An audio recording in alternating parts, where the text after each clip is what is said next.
साथियों नमस्कार, शुभ संध्या। आप सभी का आपके अपने YouTube चैनल सुभी क्लासेस के ऑनलाइन प्लेटफॉर्म पर स्वागत, हार्दिक अभिनंदन। आज पुनः आप सबसे दोबारा रूबरू हो रहा हूं सजीव एवं निर्जीव में अंतर एवं विशिष्ट लक्षण, जिसका पार्ट फर्स्ट आपको उपलब्ध हो चुका है, जिसमें मैंने कोशिकीय संगठन से लेकर के श्वसन तक की आपसे बात की थी। और आज उसी का दूसरा पार्ट लेकर के आया हूं साथियों, जिसमें हम बात करने वाले हैं आपसे आज के इस टॉपिक में प्रजनन से लेकर के जीवन चक्र तक की बात कि जीवधारी जो होते हैं वो किस प्रकार से इन प्रक्रियाओं के अंतर्गत और इतने चरणों को पूरा करते हुए संपूर्ण सजीव निर्जीव के लक्षणों में सजीवों के लक्षणों के बारे में हम जानेंगे। लेकिन उसके पहले बता दूं कि पूर्व में आपको ज्ञात है कि बसंत पंचमी का अपना त्योहार था, जो ज्ञान की दायिनी मां देवी सरस्वती हैं। तो पूर्व में वीडियो अपलोड नहीं हुआ दोस्तों, तो आज इस चैनल के माध्यम से और आज मैं आप सभी को शुभकामनाएं देता हूं, मंगल कामनाएं देता हूं इस चैनल की ओर से, और सभी पर मां सरस्वती की कृपा बनी रहे, आशीर्वाद बना रहे और आप सभी निरंतर उत्तरोत्तर प्रगति की ओर बढ़ें और अपने लक्ष्यों को आसानी से प्राप्त करें। तो दोस्तों, कहा गया है इसीलिए कि सरस्वती के भंडार की बड़ी अनोखी बात, जो जो खर्चे त्यों त्यों बढ़े, जो संचय त्यों घट जात। एकमात्र ऐसा विद्या धनम सर्वधनम प्रधानम एक ऐसा धन है जिसको अगर व्यय करते हैं तो इसमें वृद्धि होती है, और संसार के अन्य धन जो होते हैं वो समाप्त होते हैं, लेकिन इसमें वृद्धि होती है। और ये एक ऐसा पटल है, एक ऐसा स्थल है जहां पर कहा गया है कि मीन सरस्वती का पावन मंदिर, ज्ञान का दीप यहां जलता है, स्वर्ण यहां मत खोज, यहां तो मानो ढलता है। तो मीन्स आप यहां पर ऐसे स्वर्ण रूपी रूप में निर्मित होते हैं जो बिल्कुल अनगढ़ होता है, लेकिन उसको गढ़ कर इस ज्ञान के माध्यम से गुरुजनों के द्वारा बनाया जाता है, जो एक अच्छे निर्माण के रूप में राष्ट्र की सहभागिता करता है और राष्ट्र का सहयोग करता है और उत्तरोत्तर निरंतर अच्छे राष्ट्र का निर्माण करता है। तो साथियों, मैं आशा करता हूं आप सभी स्वस्थ होंगे, मस्त होंगे पूर्णतः, और आज का जो वीडियो है बहुत ही मजेदार और आपके लिए स्पेशल रीट लेवल सेकंड और 11th एंड 12th क्लासेस के लिए बहुत ही अच्छा टॉपिक होने वाला है। तो आज शुरू करते हैं, आप सभी आए। आज बात करते हैं सजीव निर्जीव में अंतर एवं विशिष्ट लक्षण।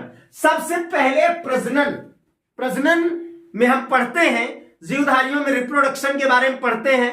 10th क्लास में पढ़ते हैं, 8th क्लास में टॉपिक है, 12th क्लास में टॉपिक है। तो प्रजनन है क्या? तो सीधा सा उत्तर मिलता है कि प्रकृति में जितने भी जीवधारी अपने नेचर में पाए जाते हैं, चाहे वनस्पतियां हो चाहे जंतु हो, सभी द्वारा अपने समान नए जीवधारियों को दोस्तों जन्म दिया जाता है। यहां पर मैंने लिखा है कि अपनी समान जीव उत्पन्न करते हैं। और क्यों करते हैं?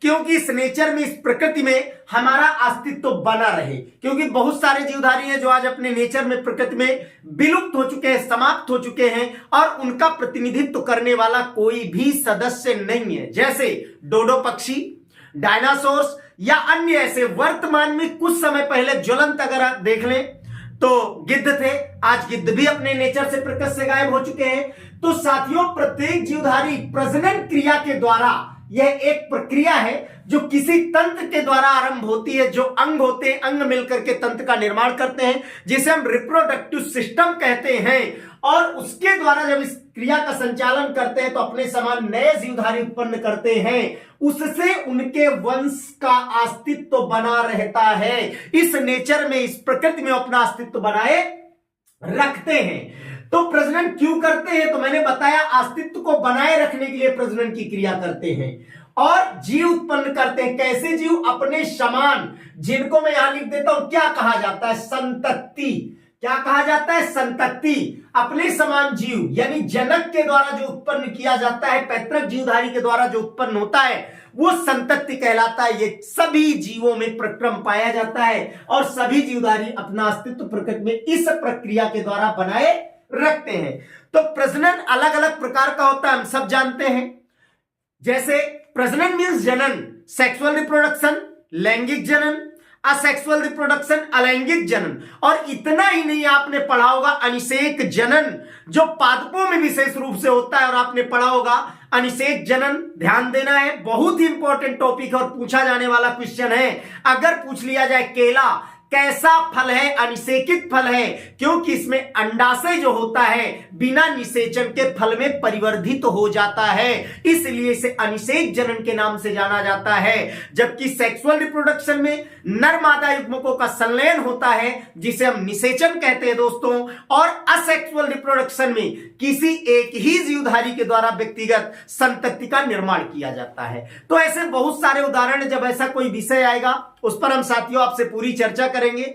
तो जनन, पहला लक्षण बताया गया कि प्रत्येक जीवधारी जनन की प्रक्रिया करते हैं और अपने समान नई संतति या जीवधारी को उत्पन्न करते हैं दोस्तों, जिससे क्या होता है, उनकी वंश वृद्धि होती है और उनका अस्तित्व बना रहता है और वो प्रतिनिधित्व करती है पीढ़ियां आगे चल करके। दूसरी बात मैं करने वाला हूं, पोषण, जो सबसे इंपॉर्टेंट है। सभी जीवधारी अपनी क्रियाकलापों के लिए आवश्यक ऊर्जा चाहिए, जो हम दिन में कार्य करते हैं, दौड़ना, पढ़ना, खेलना, या जितनी भी क्रियाएं करते हैं उन सब क्रियाओं को करने के लिए क्या चाहिए? ऊर्जा। और ऊर्जा की प्रतिपूर्ति के लिए क्या चाहिए? पोषण। और जब पोषण लेते हैं तो उससे ऊर्जा उत्पन्न होती है और उसी के द्वारा सभी कार्यों को क्या करते हैं साथी? संपादित करते हैं। पूर्व में मैंने श्वसन में बताया था, आपको याद होगा, पूर्व के वीडियो में आप देख लेना कि हम पोषण लेते हैं, ऑक्सीकरण अपचयन अपक्रिया होती है, भोजन का पाचन होता है, रासायनिक प्रक्रिया है या परिवर्तन है, और जब भोजन का विखंडन होता है तो ऑक्सीकरण अपचयन के दौरान हम क्या करते हैं? कार्बन डाइऑक्साइड उत्पन्न करते हैं और कार्य करने के लिए हमें ऊर्जा एटीपी के रूप में प्राप्त होती है। यह मैंने पूर्व में आपको बताया था। और वह माइटोकॉन्ड्रिया में संचित होती है, इसलिए माइटोकॉन्ड्रिया को कोशिका का पावर हाउस या शक्ति गृह के नाम से जाना जाता है। तो यहां पर पोषण सभी प्राणियों का एक प्रमुख गुण है कि सभी जीवधारी, चाहे वो पेड़ पौधे हों, चाहे वो जीव जंतु हों, सभी को पोषण चाहिए और सभी कार्य करने के लिए ऊर्जा प्राप्त करते हैं और उसी ऊर्जा के माध्यम से, एनर्जी के माध्यम से सभी अपनी दैनिक क्रियाओं को या वृद्धि, विकास, जो भी है सब कुछ करते हैं साथियों। मीन्स यहां पर थोड़ा अंतर है साथियों। जैसे पेड़ पौधे क्या करते हैं? अपने पोषण के लिए प्रकाश संश्लेषण की क्रिया करते हैं, जिसे फोटोसिंथेसिस रिएक्शन कहा जाता है, यानी स्वपोषी होते हैं। आपने पढ़ा होगा नॉर्मल रिएक्शन, CO2 + H2 एरोसाइन, उसके ऊपर सनलाइट, सूर्य का प्रकाश, क्लोरोफिल, फिर क्या होता है? C6H12O6 + O2 + H2O। तो इस तरह से प्रकाश संश्लेषण की क्रिया के द्वारा सभी पादप वनस्पतियां अपने लिए क्या करते हैं? खाने का निर्माण करते हैं। लेकिन अगर जंतुओं की बात करें दोस्तों तो ये विषमपोषी हैं, विखारी हैं, पेड़ों के ऊपर आश्रित है। मतलब जो हरी वनस्पतियां हैं जिनको उत्पादक कहा गया है, जब आप पारितंत्र में पढ़ेंगे और ऊर्जा का पिरामिड पढ़ेंगे या जीवभार का पढ़ेंगे, जब उसमें आप पढ़ेंगे तो आपको मिलेगा कि उत्पादक प्राथमिक होते हैं वो है पेड़ पौधे, वनस्पतियां, जिनके द्वारा भोज्य पदार्थों का निर्माण किया जाता है। और प्रकृति में, इस नेचर में पाए जाने वाले सभी जंतु उन पर आश्रित होते हैं, इसलिए इनको विषमपोषी की संज्ञा दी जाती है। ये स्वयं अपने भोजन का निर्माण नहीं कर पाते। एक इंपॉर्टेंट बात आपको बता दूं कि मीन्स कुछ अपवाद, आपने युगलिना का नाम सुना होगा।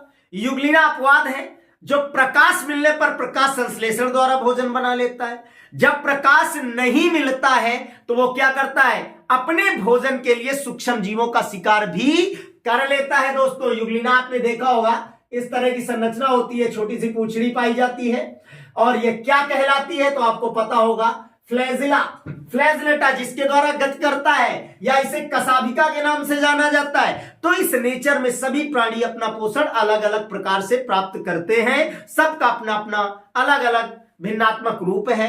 जैसे कोई मृतोपजीवी है, कोई सहजीवी है, कोई परजीवी है, कोई कीटभक्षी है। तो ये सारी चीजें आपको आगे आने वाले वीडियोस में फुल मिलेंगी और संपूर्ण जानकारी के साथ में मिलेंगी, कौन कैसे पोषण प्राप्त करता है। उसके बाद दूसरा है अनुकूलन, जो बहुत ही इंपॉर्टेंट है। सबसे पहले मैं बात करता हूं, पहले इसमें पढ़ता हूं, जीवों में ऐसी क्षमताएं, कैपेसिटी, जीवन संघर्ष के लिए अपनी संरचनाओं एवं कार्यों में परिवर्तन कर लेते हैं। जीवन जीना है तो संघर्ष करना है, और संघर्ष कैसे करना है? तो कह रहा है अपनी संरचनाओं में और कार्यों में परिवर्तन कर लेते हैं। लेकिन मैं इसको और सरल करता हूं दोस्तों।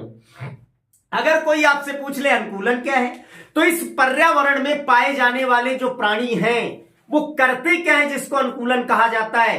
तो इस पर्यावरण में विशेष रूप से पाए जाने वाले प्राणियों द्वारा सामंजस्य स्थापित करना ही अनुकूलन कहलाता है। जैसे किसी विशेष प्राणी को कोई डेजर्ट मरुस्थल में पाया जाता है तो उसे आप अन्य जगह पर अगर ले जाएंगे तो वो वहां के अनुकूलित होगा तो ही जीवित रहेगा, अन्यथा मर जाएगा। अगर कोई लवणोद्भिद वनस्पति है या जंतु है या मान लिया जाए बर्फीले क्षेत्र में रहने वाले जैसे ग्लेशियर एज एग्जांपल, जहां बर्फ के पहाड़ हैं, पोलर क्षेत्र जहां पर जैसे ध्रुवी भालू पाए जाते हैं, पेंगुइन पाए जाते हैं, अगर उनको आप दूसरी जगह ले जाते हैं जहां का तापमान बहुत ज्यादा है, टेम्परेचर बहुत ज्यादा है, तो वो नष्ट हो जाएंगे।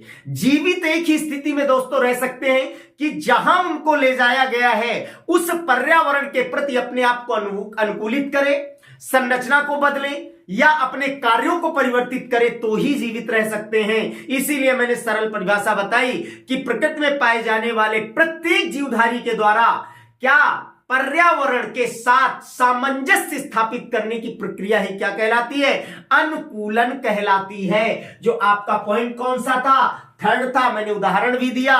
तो इस तरह से हम जान सकते हैं कि मीन्स अनुकूलन कर सकते हैं वो, और उसके अलावा संघर्ष भी करते हैं। अब बात करते हैं कुछ एक चीजें कि कहा गया यहां जैसे संरचनाओं को बदल लेते हैं, परिवर्तन कर लेते हैं, बिल्कुल राइट बात है। जैसे आपने एक शब्द सुना होगा, पढ़ा होगा, 11th में आता है और भी कई जगहों पर बायोलॉजी में, छद्मावरण, अर्थात जीवधारी जो होते हैं वो अपना रंग रूप बदल लेते हैं शत्रुओं से बचने के लिए। जैसे किसी ऐसे आश्रय में जीवधारी है जहां उसके प्राकृतिक शत्रु हैं, वो बच भी गया, वहां के लिए दोस्तों अनुकूलित भी हो गया, तो उसके शत्रु उसको मार करके खा जाएंगे, तो वो छद्मावरण कर लेता है। छद्मावरण का मतलब होता है कि जीवधारी द्वारा अपने रंग को बदल लेना, रूप को बदल लेना, बहरूपिया बन जाना, जिससे शत्रु से बचा जा सकता है। कैसे? जैसे तोता एक एग्जाम्पल, ग्रीन होता है, अगर ग्रीन पत्तियों में छिप करके बैठ जाए तो शत्रु आसानी से देख नहीं सकता है। इसी तरह का एक एग्जाम्पल चैप्टर नंबर जो आपका उद्विकास है, इवोल्यूशन है, क्लास 12th में वहां भी आप पढ़ सकते हैं। एक कीट का एग्जाम्पल दिया गया है जो छद्मावरण कर लेता है अपने आप को, मेढक का उदाहरण है छद्मावरण का। तो इस तरह से जीवन संघर्ष करते हैं, प्राकृतिक शत्रुओं से बचते हैं, अपने कार्यों संरचनाओं को बदल लेते हैं, बस इसी को हम कह देते हैं अनुकूलन। दूसरी बात संवेदनशीलता, जो जीव जंतुओं में है इंसानों में मर चुकी है दोस्तों। संवेदनशीलता क्या होती है? यानी किसी चीज का अनुभव करना, किसी का दुख अनुभव करना, किसी का कष्ट अनुभव करना, खुशियों को अनुभव करना। तो खुशियों में सब साथ खड़े हैं, दुख में सब पीछे हो जाते हैं। इसीलिए मैंने कहा कि मानो ज्यादातर संवेदनशीलता मर चुकी है, लोग इस पर बिलीव नहीं कर रहे हैं वर्तमान में। लेकिन बात करता हूं जंतुओं के बारे में दोस्तों। तो संवेदनशीलता, जीव संवेदनशीलता के कारण वातावरण में होने वाले परिवर्तन का अनुभव करते हैं, जिससे वे अपने आप को सुरक्षित रख पाते हैं। यहां भी छद्मावरण बिल्कुल एग्जाम्पल लागू होता है, लेकिन यहां संवेदनशीलता क्या है? संवेदनशीलता पर हम कैसी बात करेंगे, हम कैसे संवेदनशीलता का अनुभव करते हैं? इंद्रियों के माध्यम से, त्वचा के द्वारा गर्म एवं ठंडे का अनुभव करना संवेदनशीलता है।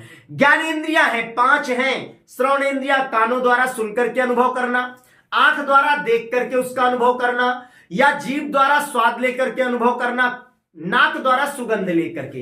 तो ये ज्ञानेंद्रियां हमको अनुभव कराती है। जैसे एक एग्जाम्पल, किसी व्यक्ति को दुख है और उसका दुख असहनीय है, कोई व्यक्ति देखता है तो उसके आंसू अगर आ जाते हैं या उसका चेहरा म्लान युक्त हो जाता है तो निश्चित रूप से संवेदनशीलता में आ जाता है, यानी उसको उसके दुख का अनुभव हो रहा है।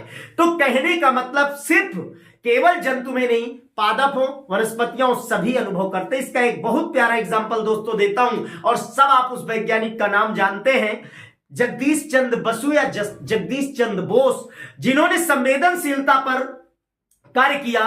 और एक प्लांट्स आता है छुई मुई, जिसको छूने पर वो सिकुड़ जाता है। क्यों सिकुड़ जाता है? वातावरण के इस अनुभव को प्राप्त करता है।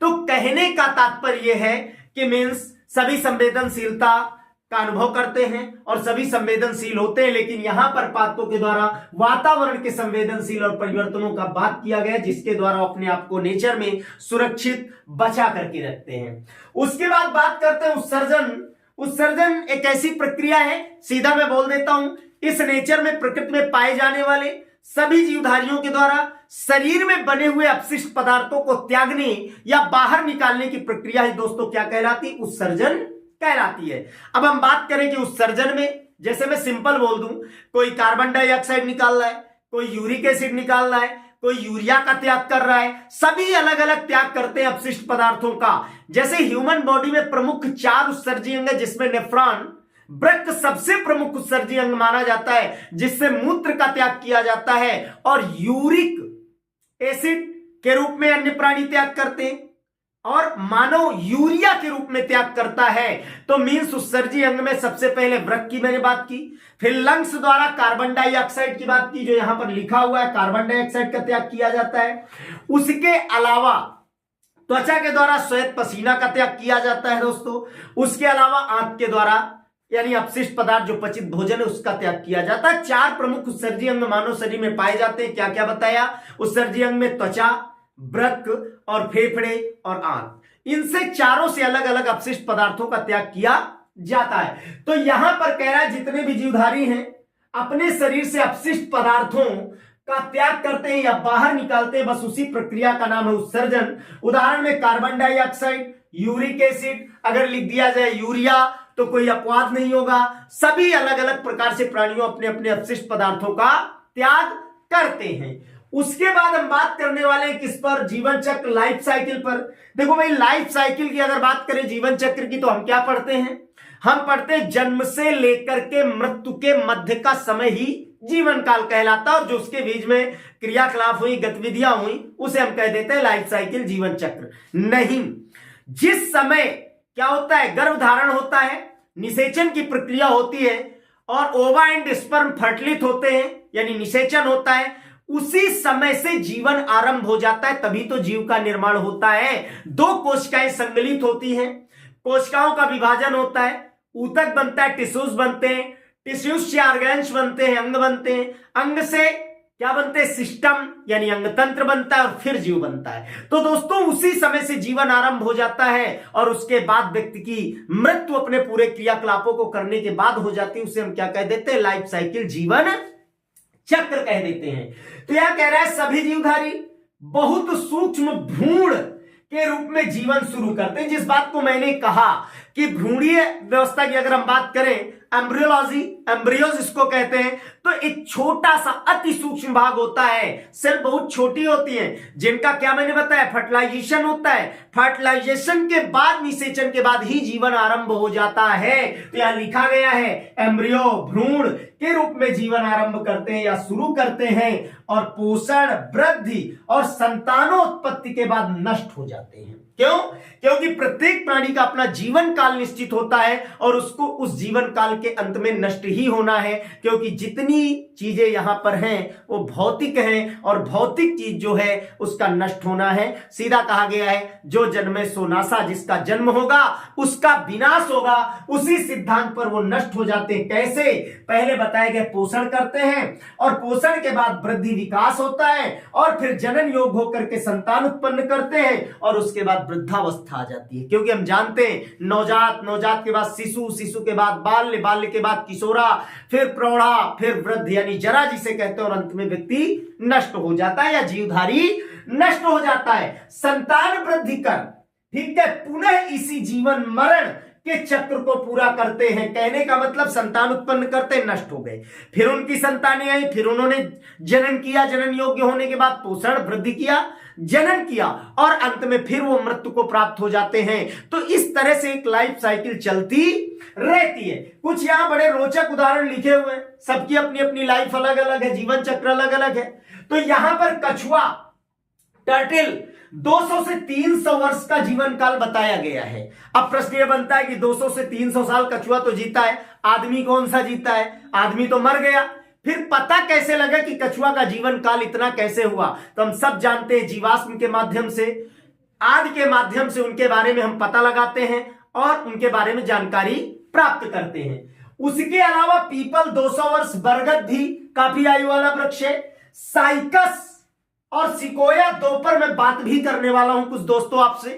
साइकस सबसे पहले बता दूं, इसको हिंदी में सागोपाम कहा जाता है। नीचे शायद आपको दिख नहीं रहा होगा तो मैं लिखूंगा, तो मैं दोस्तों यहां लिख देता हूं साइकस के बारे में। मेरी बात ध्यान से सुने, हिंदी में इसे सागोपाम कहा जाता है और मरुद्भिद पादप है। कैसा पादप है? मरुद्भिद पादप है, अनावृतबीजी पादप है। और उसके अलावा इसके जो रेशे प्राप्त होते हैं उनसे क्या बनाया जाता है? रस्सी और झाड़ू। और एक सबसे खास चीज है दोस्तों कि इससे प्राप्त होने वाले जो बीज होते हैं, दाने होते हैं, जिन्हें साबूदाना कहा जाता है, जिनको व्रत उपवास में खाने के रूप में उपयोग किया जाता है। पुनः सुन ले, साबूदाना प्राप्त होता है साइकस से, रस्सियां और झाड़ू बनाए जाते हैं, मरुद्भिद पादप है दोस्तों, अनावृतबीजी पादप है और सागोपाम हिंदी में कहा जाता है। जिसकी आयु आपकी है 500 से 1000 वर्ष तक जीवन काल पाया जाता है। और सिकोया की अगर मैं बात करूं तो इसे रेडवुड सिकोया के नाम से भी जाना जाता है, कॉस्ट रेडवुड के नाम से भी जाना जाता है, कैलिफोर्निया रेडवुड के नाम से भी जाना जाता है। पुनः मैंने कहा रेडवुड सिकोया भी कह सकते हो, कॉस्ट रेडवुड कह सकते हो, कैलिफोर्निया रेडवुड कह सकते हो। इस वृक्ष की ऊंचाई 300 फुट या इससे अधिक ऊंचाई होती है। रेडवुड सिकोया की दुनिया का सबसे बड़ा पेड़ है। लेकिन अगर भारत की बात करें तो भारत के अंदर सबसे बड़ा पेड़ कौन सा है जो सबसे ऊंचाई वाला है? तो याद रखना वो है यूकेलिप्टस, जिसको सफेदा कहा जाता है, सबसे ऊंचा वृक्ष माना जाता है। होता कैसा है रेडवुड सिकोया? शंकुधारी पेड़ों का समूह, शंकुधारी पेड़ों का समूह जिसे सेक्यूओइडी कहा जाता है। क्या कहा जाता है? सेक्यूओइडी। यहां लिख देता हूं, सेक्यूओइडी कहा जाता है। ये किसके लिए मैंने लिखा है? रेडवुड सिकोया के लिए। क्यों? क्योंकि शंकुधारी पेड़ों का समूह होता है जिसे सेक्यूओइडी के नाम से जाना जाता है। एक बात और रह रही है, सिकोया में याद आ गई कि सिकोया का सबसे बड़ा अंडाणु और शुक्राणु होता है, यानी ओवा एवं स्पर्म दोनों सबसे बड़े पाए जाते हैं। तो साथियों अगर हम बात करें तो आज यहीं तक अपनी चर्चा थी और सजीव निर्जीव जीवधारियों में लक्षण एवं अंतर समाप्त हुए। यहीं से क्वेश्चन बनेंगे। बेहतरीन टॉप मोस्ट क्लास है। सभी लोग चैनल को लाइक करें, सब्सक्राइब करें, शेयर करें और कमेंट्स में जरूर बताएं जो कमियां हैं या अच्छा लग रहा है तो बताएं। सभी साथियों को धन्यवाद, नमस्कार। पुनः मिलते हैं अगले वीडियो को लेकर के। धन्यवाद।